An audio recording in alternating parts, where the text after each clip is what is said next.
여러분과 함께 말씀을 나누고자 하는 말씀은 요한복음 9장 말씀입니다. 먼저 본문을 한번 읽고 말씀을 나누도록 하겠습니다. 요한복음 9장 1절에서 7절 말씀을 함께 교독해 볼까요? 제가 한 절, 여러분들이 한 절.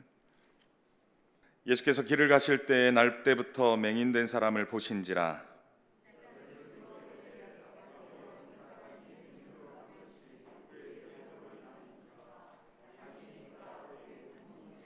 예수께서 대답하시되 이 사람이나 그 부모의 죄로 인한 것이 아니라 그에게서 하나님이 하시는 일을 나타내고자 하심이라.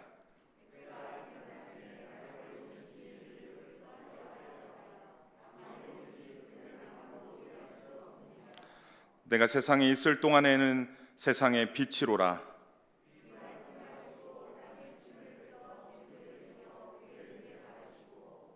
이르시되, 우리 함께 읽어볼까요? 시작. 이르시되 실로암 못에 가서 씻으라 하시니, 실로암은 번역하면 보냄을 받았다는 뜻이라. 이에 가서 씻고 밝은 눈으로 왔더라. 아멘. 저도 이제 나이가 50대에 들어서니까 이렇게 사람들하고 상담하든 선배를 만나든 후배를 만나든 이야기를 들어보면 40세 또 그 이전에 어떤 사람들을 보면, 인생에 살다 보면 저마다 다 한두 가지씩의 우환이나 어려움이나 고통이나 아픔이 있다는 걸 보게 됩니다. 어떤 친구는 좀 가슴 아프게 이혼했다는 소식도 있고요.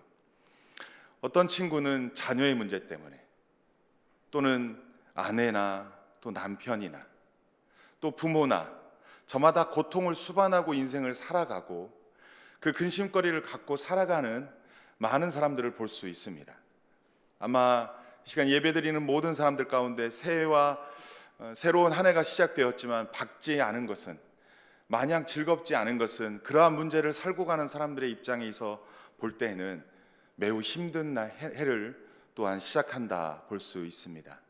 근데 오늘 본문에 등장하는 인물이 한 맹인이 등장합니다. 9장 전체에서 등장하는 이 맹인은 날 때부터 맹인된 자, 날 때부터 보지 못한 자였다라는 것입니다. 그는 처음부터 빛이라는 것을 인식하지 못하고 살았을 것입니다.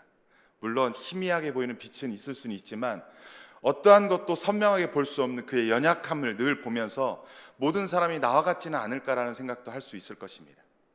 그러나 그러한 사람에게도 소망이 있을지, 희망이 있을지 그런 것도 모르고 그냥 주어진 한 해를, 주어진 새해를, 주어진 일상을 살아가는 거 아닐까 싶습니다.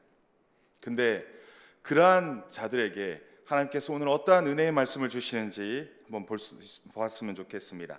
먼저 9장 1절에 보면 예수께서 길을 가실 때 날 때부터 맹인된 사람을 보신지라 말합니다. 예수님께서 한 사람을 주목하여 보았다 말씀합니다. 예수님께서 길을 가시는데 평범하게 지나갈 수 있음에도 불구하고 한 사람을 보았다라는 것입니다. 그는 날 때부터 맹인된 사람이었다라는 것입니다.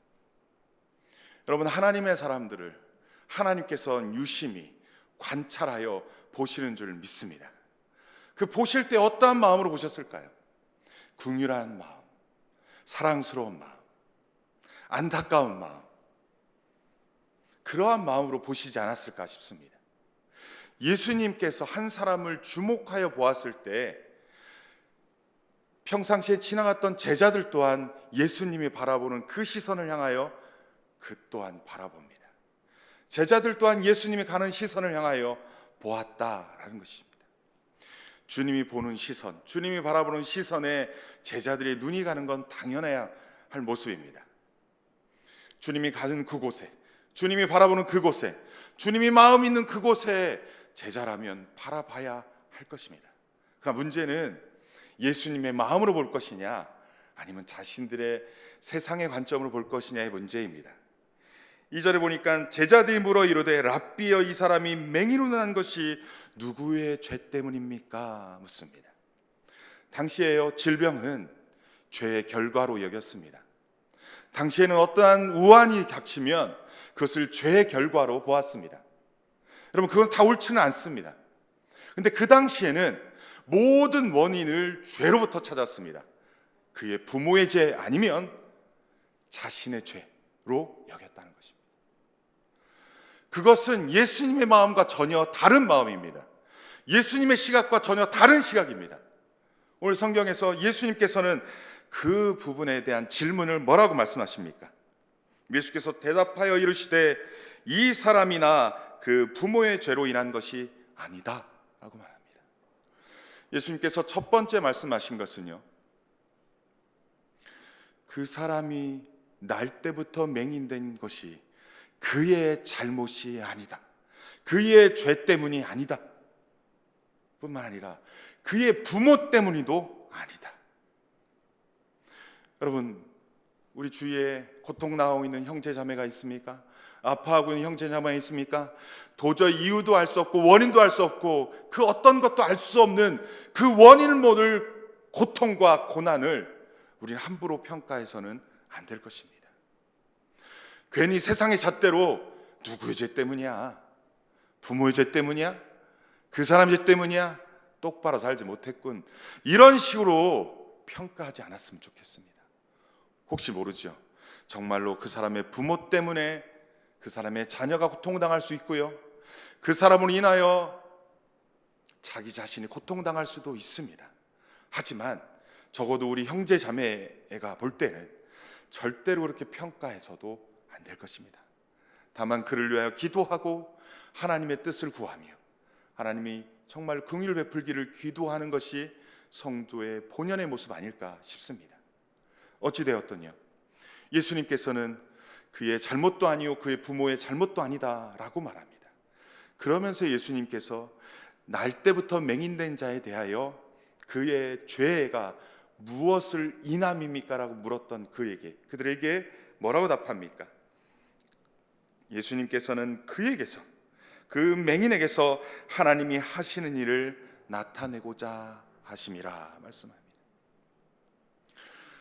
우리의 고난이요, 우리의 아픔이요, 하나님이 하시고자 하는 일을 나타내기 위해서 있는 고난이고 아픔일 수 있다라고 말씀합니다.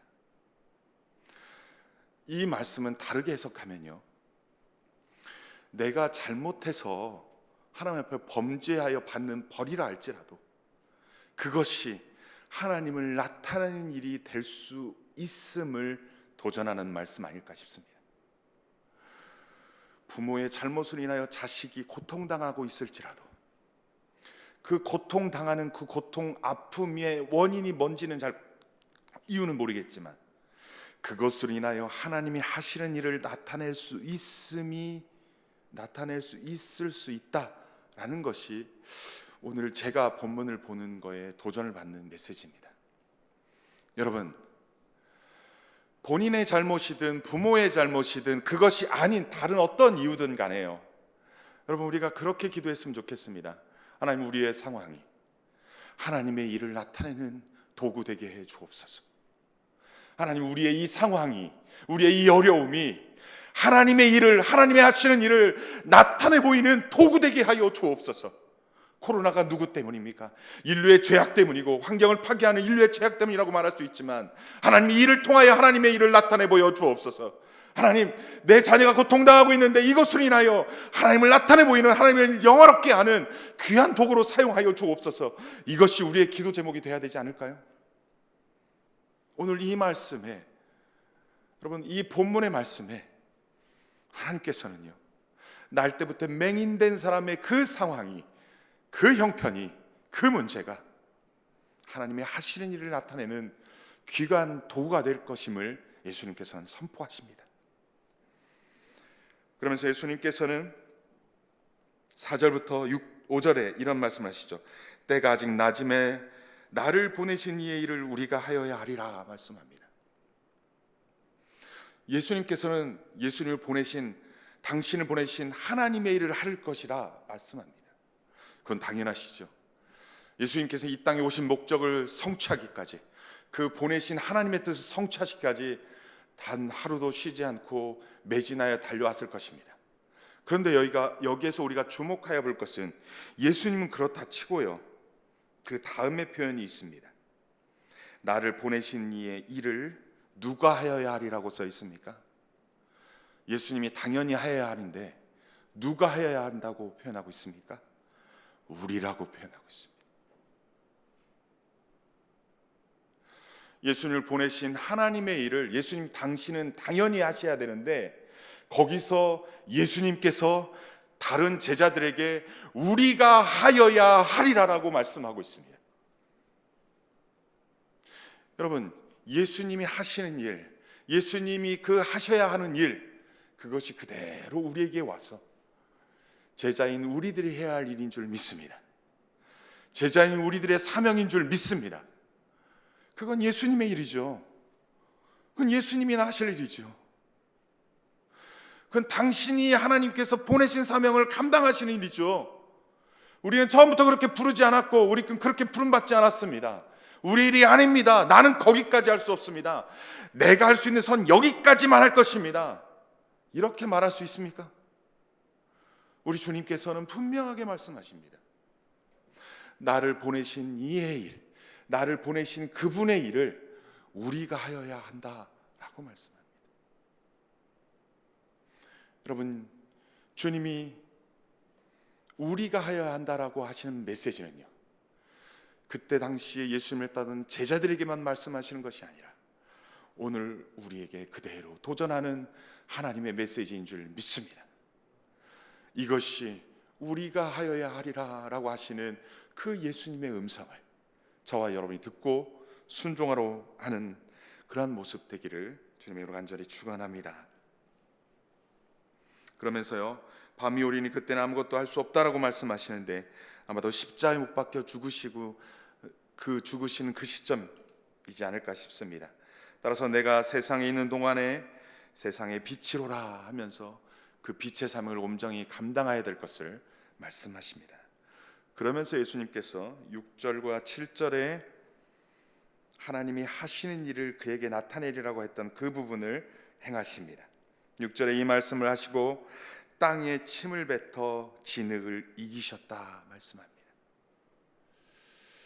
좀 우리 아이들하고 가정 예배를 드리면서 얘기했던 얘기지만 좀 더럽습니다. 그죠? 좀 어떻게 이것을 그렇게 할 수 있겠습니까? 근데 아주 침을 뱉어서 진흙을 이겨서 그것을 또 눈에다가 바릅니다.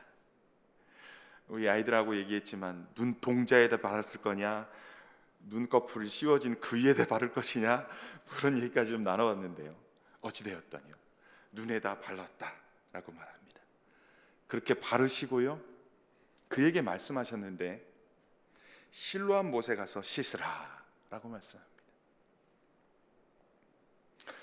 창세기 2장 7절에 보면 하나님께서 사람을 흙으로 사람을 지었다라고 하는 말씀이 나옵니다. 이 말씀은 교부들의 입장에서 볼 때는 이 창세기 2장 7절의 해석과 연관시켜서 해석하고 있습니다. 하나님께서 흙으로 사람을 지은 것처럼 예수님께서 지금 흙으로 그 눈에 날 때부터 맹인된 그 눈을 바르시면서 그를 새 창조하시고 재창조하고 계심을 지금 말씀하고 계시다라는 것입니다. 날 때부터 맹인된 그라 할지라도 주님께서 만지시고 새 창조하심으로 그의 눈이 떠지는 역사가 일어나는 것입니다. 여러분, 우리의 상황이, 우리의 형편이 도저히 소망 없고 가망 없는 상황과 형편일 수 있습니다. 이유도 알 수 없는 고난을 겪고 있는 그 상황 가운데 하나님을 원망할 수밖에 없는 그 연약함이 우리 가운데 있을 수 있습니다. 그런 가운데 새해를 맞이하는데 무슨 소망이 있으며 무슨 기쁨이 있겠습니까? 그런데요, 우리 주님이 보신다면, 그 영혼을 바라봐 주신다면, 그의 삶을 바라봐 주신다면, 그의 상황을 바라봐 주신다면, 그리고 그의 눈을 어루만지시며 그의 눈을 어루만지시며 새 창조하시고 재창조하신다면 그 고난은, 그 고난의 삶은 새롭게 새 창조될 줄 믿습니다. 아멘이십니까? 우리 주님은요, 그 영혼, 불쌍한 영혼, 그 영혼을 긍휼한 마음으로 바라보실 때 하나님의 일을 나타낼 수 있는 일로 삼아 가신 줄 믿습니다. 여러분, 우리의 삶 가운데, 우리의 형편 가운데, 우리의 상황 가운데 문제가 있습니까? 주님의 만지심이 필요합니까? 주님의 그 도우심이 필요합니까? 주님이 바라봐 주신다면, 주님이 주목하여 바라봐 주신다면, 주님이 우리의 삶을 새롭게 새 창조하시고 재창조하신다면 우리의 삶은 온전해지실 줄 믿습니다. 온전하게 되어질 줄 믿습니다. 그에게서 하나님이 하시는 일을 나타내 보일 줄 믿습니다. 이 흙으로 그 침을 뱉어서 흙으로 짓이겨서 그것을 바르시고 실로암 못에 가서 씻으라 했을 때 이 맹인이 했던 것은 단 한 가지입니다. 말씀 따라 실로암 못에 가서 씻은 것. 말씀 따라 실로암 못에 가서 씻은 것입니다.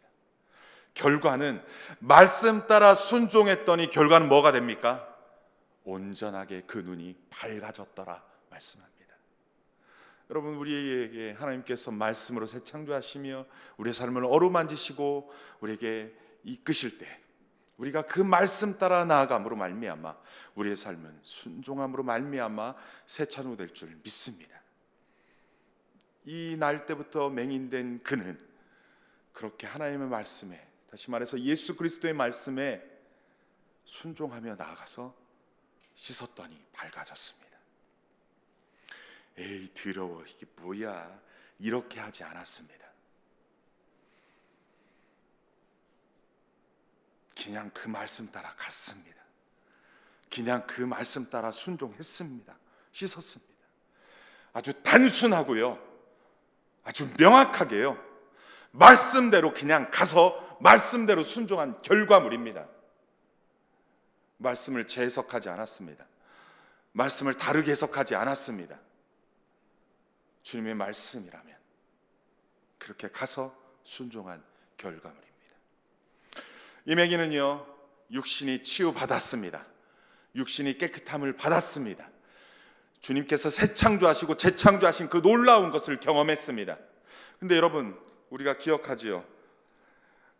요한복음 5장의 말씀에 38년 된 그 안진뱅이, 그 누워있던 그 병자가 예수님께서 일어나 걸어가라 했을 때 그가 걸어가서 치유함 받았습니다. 근데 치유함 받고 나서 그가 온전한 삶을 살았습니까? 누가 너더러 그것을, 네가 앉은 그것을 들고 가라 하더냐, 그 예수라는 사람이라고 얘기를 했겠죠.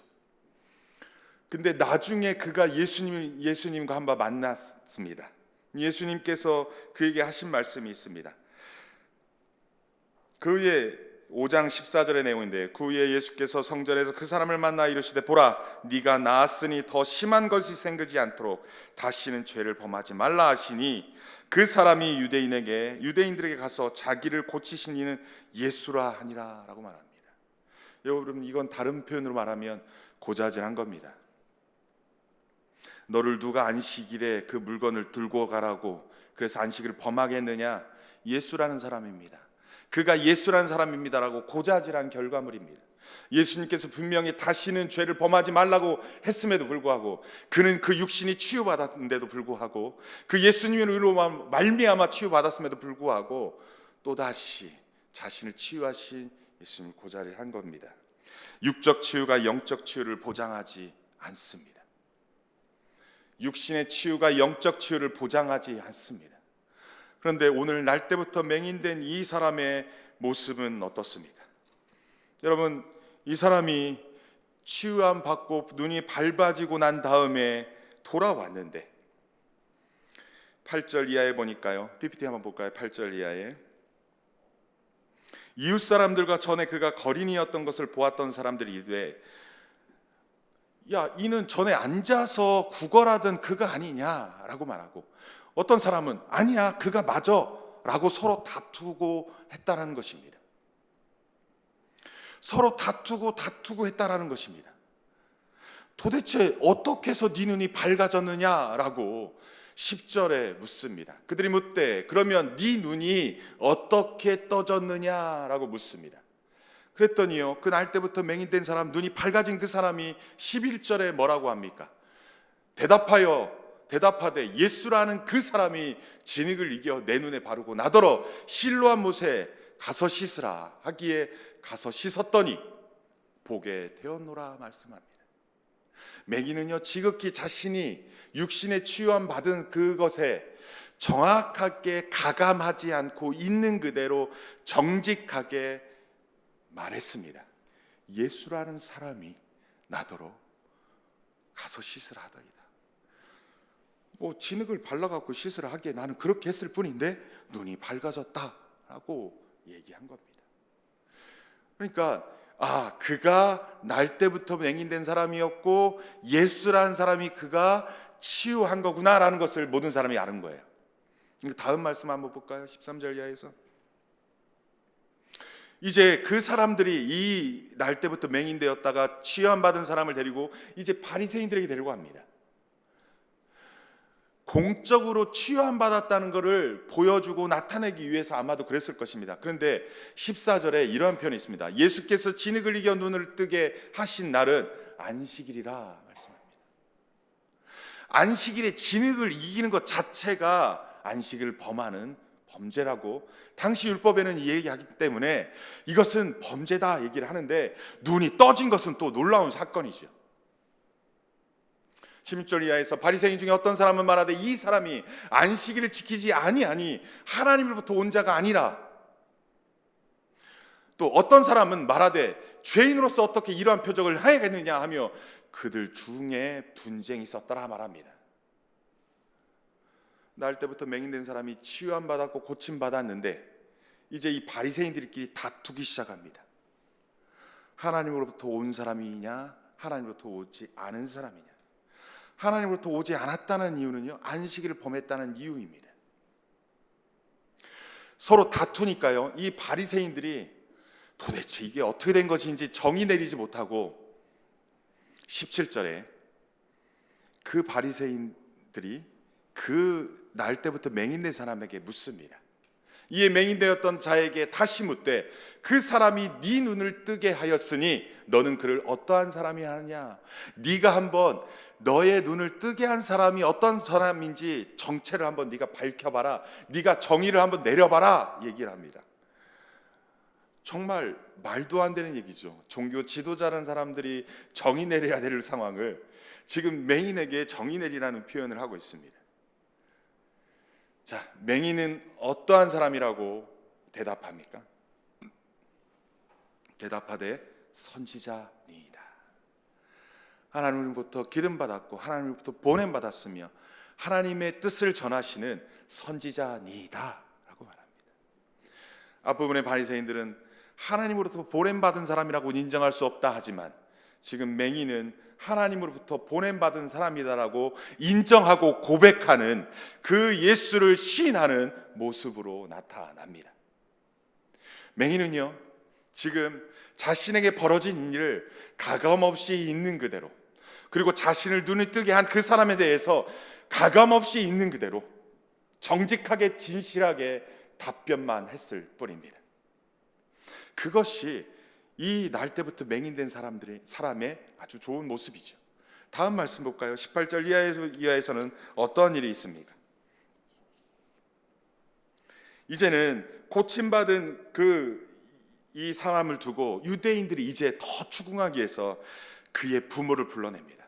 그의 부모를 불러가지고 이 날 때부터 맹인사라는 사람이 네 아들인 것과 그리고 맹인이었었다는 거 맞느냐?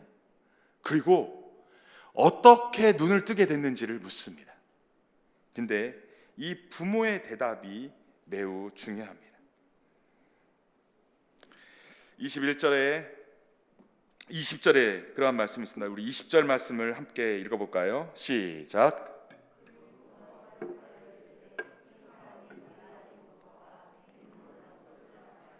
(21절) 이어서요. 그러나 지금 어떻게 해서 보는지 또는 누가 그 눈을 뜨게 하였는지는 우리는 알지 못하나이다. 그에게 물어보소서. 그가 장성하였으니 자기 일을 말하리이다 말합니다. 이 부모는요, 자신의 아들이 맞습니다. 그는 날 때부터 맹인이었었던 것도 맞습니다. 그런데 그가 어떻게 눈을 뜨게 했는지 모릅니다. 그가 장성하였으니 그에게 물어보세요 라고 묻습니다. 그런데 그렇게 말했던 이유를 22절에 이하에 나옵니다. 그 부모가 이렇게 말하는 것은 이미 유대인들이 누구든지 예수를 그리스도로 시인하는 자는 출교하기로 결정하였기 때문에 그 부모는 그 예수가 치유했다는 것을 말하지 않고 장성한 아들이 장성하였으니 그 아들에게 물어봐라 말합니다. 예수를 시인하지 않은 거예요. 그 부모는 예수가 그리스도일 수도 있음을 알았음에도 불구하고, 그 예수가 그의 눈을 깨끗하게 치유한 것을 알았음에도 불구하고 누가 어떻게 치유했는지를 말하지 않습니다. 시인하지 않습니다. 예수가 누군지 아는 것으로 고백하는 것에 나가지 않았고요, 아는 것으로 끝났다라는 것입니다. 38년 된 안진뱅이가 나와서 더 이상 죄를 범하지 말라는 것과 이 부모의 모습은 별반 다르지 않을 것입니다. 오늘날 우리들 또한 예수가 누구라는 것을 아는 것과 시인하는 것은 전혀 다른 문제입니다. 우리의 입술의 고백이든 우리의 삶의 고백이든 예수가 누구라는 것을, 그리스도라는 것을 담대히 증언할 수 있느냐 없느냐, 우리에게 또 다른 도전을 주고 있습니다. 부모는요, 예수를 그리스도라 시인하는 자는 출교를 당할까 봐, 자신이 예수가 누구인지를 말하는 것으로 말미암아 자기가 출교를 당할까 봐 두려움에 떨어서 모른다라고 말합니다. 여러분, 예수를 인정하고 살아가는데 불이익이 있을 수 있습니다. 저희 자녀들에게도 도전했습니다. 너희들이 기숙사에 가서 믿음의 생활을 하고 매일매일 기숙사생들과 함께 말씀을 묵상하며 예배 생활하는 그것들이 어찌 보면 예수를 주라 시인하는 모습이다. 그런데 삶의 어떠한 그러한 불편함이나 불이익으로 인하여서 그렇게 하지 않는다면 이 부모와 뭐가 다르겠느냐라고 도전했죠. 오늘날 우리에게도 똑같이 도전하고 있습니다. 무엇인가 두려움에 불이익을 당할까 봐 예수가 그리스도라는 것을 시인하지 못하는 우리의 삶과 우리의 고백이 이 부모와 다를 것이 없습니다. 반면에요, 우리의 주인공인 날 때부터 맹인된 그는 어떻게 고백을 합니까? 24절 이하에 보면, 이에 그들이 맹인이었던 사람을 두 번째 불러 이르되 너는 하나님께 영광을 돌리라, 우리는 이 사람이 죄인인 줄 아노라 라고 말합니다. 아주 재미있는 거죠. 너는 하나님께 영광을 돌리라, 이건 표현은 선서하라 이런 표현인 것 같습니다. 하나님 앞에서 나는 사실만을 말할 것을 엄숙히 선언합니다, 고백합니다, 결심합니다, 다짐합니다, 이런 표현이나 마찬가지죠. 그러면서요, 어떠한 대답을 요구합니까? 우리는 이 사람이 죄인인지를 아노라. 예수가 죄인임을 고백하라라는 얘기예요. 마치 신문하는 현장과도 같습니다. 그런데요, 이 맹인이 어떠한 대답을 합니까? 25절 이하에 그가 죄인인지 내가 알지 못하나 한 가지 아는 것은 내가 맹인으로 있다가 지금 보는 그것이니이다. 나 맹인이었습니다. 나 맹인이었는데 그분이 내 눈을 뜨게 하셨습니다. 그건 분명합니다. 그분이 죄인인지 난 잘 모르겠지만 내 눈을 뜨게 한 분이십니다. 그리고 그들이 또다시 묻습니다. 내게 무엇을 하였느냐? 어떻게 네 눈을 뜨게 했느냐? 27절 이하에 내가 이미 일렀어도 듣지 아니하고 어찌하여 다시 듣고자 하나이까? 당신들도 그의 제자가 되려 하나이까? 이거 굉장히 비꼬는 말입니다. 내가 몇 번째 말합니까? 그분이 내 눈을 뜨게 했다니까요. 그분이 내 눈을 뜨게 했다니까. 도대체 어떻게 얘기하는 겁니까? 아주 답답해요. 당신들도 그 제자가 되고 싶어서 이렇게 자꾸 묻는 겁니까? 라고 오히려 비꼬며 말하고 있는 모습입니다. 그들은 28절에 욕하며 너는 그의 제자나 우리는 모세의 제자라 말합니다. 여러분, 이 날 때부터 맹인된 사람이요, 누구로부터 예수님의 제자라는 말을 듣습니까? 바리새인들로부터 예수님의 제자라는 것을 인정받습니다. 너는 그의 제자인지 모르나 우리는 모세의 제자라고 말합니다. 30절로 갈까요? 그 사람이 대답하여 이르되 이상하다. 이 사람이 내 눈을 뜨게 하였으되 당신들은 그가 어디서 왔는지를 알지 못하는도다. 더 재미있는 대답은 다음 절에 있습니다. 하나님이 죄인의 말을 듣지 아니하시고 경건하여 그의 뜻대로 행하는 자의 말을 들으시는 줄을 우리가 아나이다. 예수님이 기도하시며 자신을 치유하셔서 그 예수님의 기도를 들으셨다는 거예요, 하나님이. 그래서 하나님이 의인의 기도는 들으신 분인 줄, 그래서 그분은 하나님께로 온 것이 확실함을 지금 그의 고백을 통하여 증언하고 있습니다. 32절에 창세 이후로 맹인으로 난 자의 눈을 뜨게 하였다 함을 듣지 못하였다. 따라서 날 때부터 맹인된 사람의 눈에 뜨게 했다는 것은 하나님이 아니고서는 불가능한 일이다. 따라서 그분은 하나님이거나 하나님이 보내신 분이 맞다라고 지금 증언하고 있는 것입니다. 앞부분부터 제가 체크했던 노란색 부분이 있었을 겁니다. 처음에 날 때부터 맹인된 사람이 처음에 예수를 뭐라고 고백했습니까? 예수라 하는 그 사람이, 맞습니까? 11절이죠.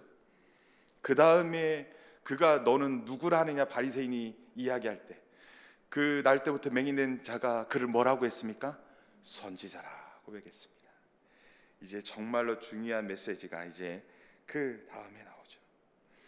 33절에 이 사람이 하나님께로부터 오지 아니하였으면 아무 일도 하실 수 없나이다 말하면서 35절 이하에 보겠습니다. 한번 볼까요? 이 부분을 한번 같이 읽어봤으면 좋겠습니다. 35절부터 38절까지 함께 읽겠습니다. 시작. 예수께서 그들이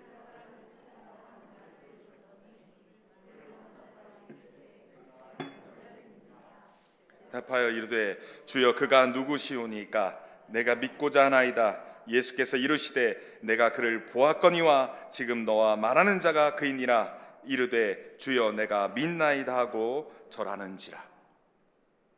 우리가 읽지 않은 부분이 34절입니다. 그들이 대답하여 이르되 내가 온전히 죄 가운데 나서 우리를 가르치느냐 하고 이에 쫓아내어 보내니라. 이 회당에서 바리새인들이 내쫓았다는 것은요, 그를 출교시켰다라는 의미로 받아들일 수 있습니다. 예수를 주라 시인하는 자들마다 출교 당한다, 출교시킨다라고 이미 선포했다는 그러한 상황에서 그의 부모는 그 출교 당할 값을 두려워하여 예수를 그리스도라 시인하지 않았는데, 지금 이 날 때부터 맹인은 출교 당할 거에 대하여 두려워하지 아니하고 정직하게 진실하게 예수가 누구인지를 고백하고 이상하다 하면서 당신도 예수의 제자가 되고 싶어서 그러느냐라고 하면서 비꼬면서 하나님께로부터 그가 오지 아니했으면 이런 일이 일어났겠느냐 하며 하나님께로 왔음을 시인하고 고백했던 그 모습 가운데 출교당했습니다. 근데 이 출교당한 이 출교당한 이 날 때부터 맹인된 자를 35절에서 예수님께서 그를 만나기 위해서 찾아오셨습니다. 여러분, 9장 1절에서 예수님께서 길을 가시다가 날 때부터 맹인된 자를 보았다라고 말했고요, 그를 사랑하는 마음, 궁일한 마음으로 보시고 그를 침을 뱉어서 흙을 이겨서 눈에 발아서 새 창조 재창조 하셨잖아요. 그래서 그의 육신이 치유되고 온전케 됐잖아요. 그런데 그가요, 처음에는 어떤 예수라는 어떤 그 사람이, 선지자가 하나님으로부터 보낸 그분이 그렇게 믿음이 자라가고 있습니다. 성장하고 있습니다. 요한복음에서 아주 독특한 특징 중에 하나는요, 자라가고 있어요. 믿음이 육신의 치유함 받음으로 인해서 구원에 이르는 것이 아니라요, 육신의 치유함 받았던 자라 할지라도 그 영혼이 구원받기 위해서 예수가 누구인지를 알아가고 있고요, 그것을 배워가고 있고요, 그것을 고백하는 단계가 한 단계 한 단계 올라가고 있고요, 마침내 그분이 예수라, 예수가 그리스도이심을 증언하는 데까지 이루고 있다라는 것입니다. 오늘 본문에서 보았던 예수님이 쫓겨났다라는, 출교당했다는 그에게 찾아와서 묻습니다. 네가 인자를 믿느냐? 이건 다니엘서에서 말하는 인자의 표현이 아니라 하나님의 아들을 믿느냐라고 해석하는 것이 더 나을 것입니다. 네가 하나님의 아들을 믿느냐? 대답하여 이르되 주여 그가 누구시오니까 내가 믿고자 하나이다. 이제 그분에 대하여 믿고 싶은 마음이 지금 굴뚝같이 일어나고 있다는 거예요. 간절한 사모함으로. 그리고 나아가서요, 37절에 예수께서 이르시되 내가 그를 보았거니와 지금 너와 말하는 자가 그니라. 내가 하나님의 아들, 내가 하나님으로부터 보냄받은 그 메시아 그리스도다 라고 지금 예수님께서 당신을 나타내 보입니다. 그랬더니요, 그의 반응이 뭡니까? 이르시되 주여 내가 믿나이다 하고 절합니다. 여러분, 선지자에게 절한 내용은 단 한 번도 없습니다. 성경상에요, 선지자에게 절하였다는 내용이 별로 나오진 않습니다. 절은 지존자 왕에게만 아련할 때 나오는 모습입니다. 지금 날 때부터 맹인된 자가 치유받은 치유받은 그가 선지자라고 고백한 수준을 뛰어넘어 예수를 그리스도 하나님의 아들이심을 믿고 믿음으로 고백하고, 그리고 그분께 엎드려 절함으로 그분께 경배하고 있음을 볼 수 있습니다.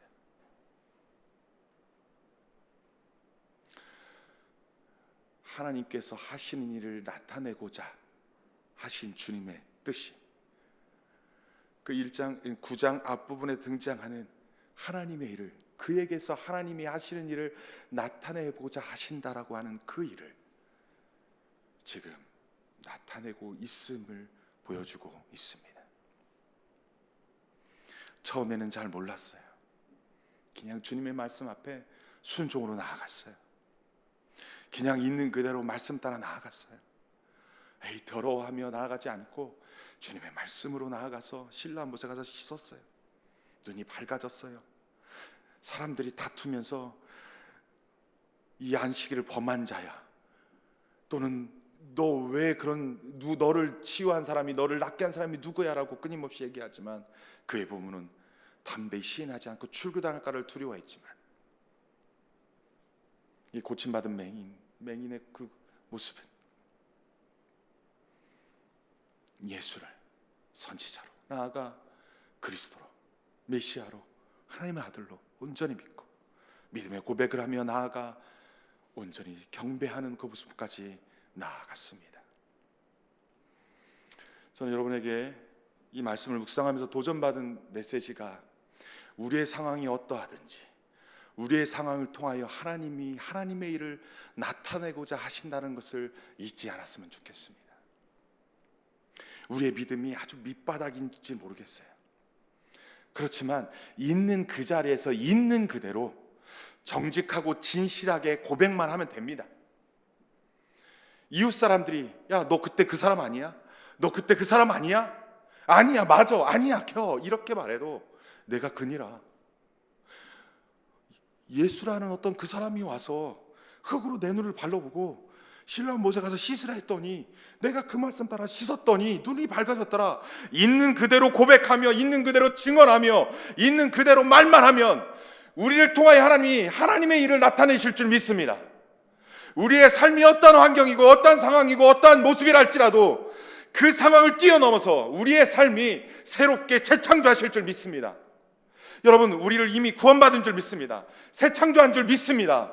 우리의 삶의 상황 속에서, 환경 속에서, 있는 그대로 주어진 환경 속에서 그 첫걸음부터 진실되고 정직하게 증인의 삶을 살아가면 된다라는 것입니다. 그럴 때 하나님의 하시는 일이 나타내 보여진다라는 것입니다. 그보다 또 한 단계 더 성숙된 사람들은요, 바리새인들 앞에서 나아가겠죠. 출교 당할지 말지를 두려워하며 떨며 우리의 상황이 점점 위험에 노출되겠지요. 그때 그 상황이랄지라도, 그 환경이랄지라도 우리에게 도전합니다. 출교 당한다 할지라도 내가 받은 은혜가 있지, 내가 받은 은혜가 있지, 내가 적어도 의리라도 있어야지. 믿음은 없어도 적어도 나를 그렇게 치유하신 그분 앞에서 거짓말을 하지 말아야지 하며, 이상하다, 당신도 그분의 제자가 되고 싶습니까? 하며 비꼰다 할지라도 우리의 삶의 그 처해 있는 그 수준에 비해서 예수를 주라 시인하고 메시아라 시인하는 것이 하나님이 하시는 일을 나타내 보이는 거 아닐까요? 그게 출교당한다 할지라도 저에게도 또 여러분에게도 이 코로나라는 상황과 개인의 아픔과 개인의 고통과 개인의 슬픔들이 여러분들을 옥죄고 있을 수 있습니다. 친정일이요, 여러분들을 옥죄고 있을 수 있습니다. 시댁일이요, 여러분을 옥죄할 수 있습니다. 우리가 더 이상 그곳에 갇혀 있지 맙시다. 무엇 때문에 그 사람이 맹인되었는지 제자들은 물을 것입니다. 누구 때문에 그렇게 되었는지 물을 것입니다. 그런데 하나님께서는 무엇을 위하여, 누구를 위하여 이것을 주었는지 도전합니다. 우리에게 어려운 환경은 하나님의 일을 나타내고자 주신 줄을 믿습니다. 처가의 일이 우리를 옥죄입니까? 시댁의 일이 우리를 옥죄입니까? 자녀의 일이 우리를 옥죄입니까? 우리를 갇히고 포로되고 그리고 눌리게 해서 정말로 세상에 움츠리며 어둠 속에서 살아가게끔 만듭니까? 여러분, 여러분의 상황과 환경을, 그것을 이용하여 하나님의 일을 나타내고자 하시는 것이 하나님의 뜻입니다. 하나님, 나의 상황을 위하여 더 이상 주눅질지 않기를 원합니다. 나를 옥죄이고 나를 어둠 속에서 갇혀버리게 하는 그것들로 더 이상 나를 가두지 못하게 주님 도와주옵소서. 이제 나의 이 환경이 주님이 치유하심으로, 새 창조하심으로 하나님의 일을 나타내 보이는 그 놀라운 재료 삼아 주옵소서. 아멘입니까? 여러분, 더 이상 2021년도에 안 좋은 일로 갇혀 있지 맙시다. 누구 때문이라고 한탄하고, 누구 때문이라고 원망하고, 무엇 때문이라고 자꾸 탓하지 말고 주님을 위하여, 우리 하나님을 위하여 허락하신, 그래서 우리 주님이 새 창조하시어서 그것을 재료 삼아 하나님의 영광을 위해서 나타내 보이시는 도구가 될 줄 믿고, 믿음으로 주님 뛰어넘기를 소원합니다. 주님 뛰어넘기를 소원합니다. 이것을 통하여 주님의 영광 나타내 보여 주옵소서. 이 어려운 상황을 뛰어넘어 주님의 뜻을 이루어 주옵소서. 여러분, 그렇게 나아가는 저와 여러분 되기를 주님으로 간절히 축원합니다. 이 시간 주신 말씀 붙잡고 함께 기도했으면 좋겠습니다. 예수님께서는 소경된 사람을 보시고 그를 고치십니다. 주님의 마음으로 우리가 보지 못하고 세상의 눈으로만 그를 쳐다보는 그러한 모습 우리 눈에 제하여 주시고, 주님의 마음으로 그것을 보는 우리의 시야 되게 해 주옵소서. 하나님의 일을 나타내고자 하는 그 뜻을 바라보고 더 이상 환경과 상황과 그 고난과 고통 속에 갇혀있는 자 되지 말고, 우리를 옥조이는 그런 것으로 갇히지 말고, 하나님 이것을 통하여 주님의 일이 나타내어지는, 주님이 하시고자 하는 일이 무엇인지 나타내는 그런 놀라운 일 일어나게 하여 주옵소서. 하나님, 무엇보다도 우리의 믿음의 수준에서 주님을 정말로 정직하게 진실하게 시인하며 증언하는 증인의 삶을 살아내게 하여 주옵소서. 우리의 믿음이 지난 날보다 어제보다 오늘이 더 진보하고 우리의 믿음이 더욱더 성장하게 하여 주옵소서. 그리하여 증인의 삶을 온전히 살아내는 우리 되게 하여 주옵소서. 우리 합심하여 함께 기도하겠습니다. 전능하신 아버지 하나님, 우리에게 정말로 날 때부터 맹인된 자를 통하여서 주시는 교훈을 주시니 참으로 감사합니다. 하나님, 우리가 무엇 때문에 갇혀있고 무엇 때문에 눌려있고 무엇 때문에 아파하며 아버지 그것 때문에 그것을 원망하고 있는지요. 하나님, 이제는 하나님이 우리를 보신다면, 우리의 궁일의 눈으로 바라보신다면 그 또한 아버지 하나님이 하시고자 하는 일을 나타내 보이는 귀한 도구일 줄 믿습니다. 아버지 하나님, 날 때부터 맹인된 자가 눈을 띄어져서 그의 믿음의 수준만큼, 그리고 그의 믿음이 자라나는 것만큼 그가 신앙을 고백하고 예수를 주라 시인하고 그 하나님의 하시는 일을 나타내 보였던 것처럼, 하나님 우리의 삶을 통하여서, 우리의 믿음의 고백을 통하여서 아버지 하나님의 일을, 하나님의 하시는 일을 나타내 보이는 우리가 될 수 있도록 주여 인도하여 주시옵소서. 하나님 아버지, 내가 누구 때문이라고 무엇 때문이라고 사람들을 더 이상 원망하거나 환경을 탓하지 않게 하시고, 그 환경을 뛰어넘어, 그 상황을 뛰어넘어 아버지 하나님, 하나님의 하시는 그 놀라운 일들을 나타내 보이는 그러한 주님의 귀한 제자, 귀한 도구 되게 하여 주시옵소서. 주님, 그렇게 행하여 주시옵소서. 하나님 아버지, 어떤 이는 자녀의 문제로, 어떤 이는 질병의 문제로, 어떤 이는 처가의 문제로 끊임없이 고통하고 끊임없이 아파하며 새로운 해가 되었음에도 불구하고 더 한 발짝 나아가지 못하고 갇혀있는 그 모습을 봅니다. 주님, 이러한 상황은 하나님이 하신 일을 나타내 보이시기 위한 재료인 줄 믿습니다. 이제 우리가 믿음으로 나아가게 하여 주옵소서. 이제 주님께서 우리의 삶을 어루만져 주신다면 우리의 삶이 새차종될 줄 믿습니다. 우리의 삶이 재창조될 줄 믿습니다. 주님, 우리의 삶을 새롭게 하여 주시옵소서. 그래야 우리의 삶이 새창조됨으로 말미암아 아버지 하나님을 나타내 보이며 그 하시는 일을 증거하며 우리의 믿음의 수준만큼 증인의 삶을 온전히 살아가는 우리 될 수 있도록 인도하여 주시옵소서. 새해 새롭게 시작하는 한 해 되게 하시고 주님과 함께 온전히 승리하는 한 해 될 수 있도록 주님 우리를 붙잡아 주시고 함께하여 주시옵소서. 그렇게 행하신 주님을 찬양하고 감사드리며 거룩하신 예수님의 이름으로 기도합니다. 아멘. 우리 찬송가 428장 찬양하고 선포하고 예배를 마치도록 하겠습니다.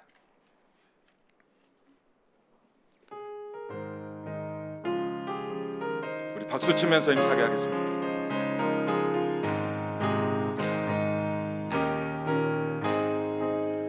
내 영혼의 햇빛 비치니 주 영광 찬란해. 이 세상 어떤 빛보다 이 빛 더 빛나네. 주의 영광 빛난 광채 내게 비춰 주시옵소서. 그 밝은 얼굴 배울 때 나의 영혼 기쁘다. 내 영혼에 노래 있으니 주 찬양합니다. 주 귀를 기울이시사 다 듣고 계시네. 주의 영광 빛난 광채 내게 비춰 주시옵소서. 그 밝은 얼굴 배울 때 나의 영혼 기쁘다. 내 영혼의 봄날 되어서 주 함께 하실 때 그 평화 내게 깃들고 주 은혜 꽃 피네. 주의 영광 빛난 광채 내게 비춰 주시옵소서. 그 밝은 얼굴 배울 때 나의 영혼 기쁘다. 내 영혼에 희락이 있고 큰 소망 넘치네. 주 예수 복을 주시며 또 내려주시네. 주의 영광 빛난 광채 내게 비춰 주시옵소서. 그 밝은 얼굴 배울 때 나의 영혼 기쁘다. 아멘. 다 같이 일어나서 선포하고 예배를 마치겠습니다. 자, 오른손 높이 드시고요. 아멘. 주 예수여 오시옵소서. 마라나타. 아멘.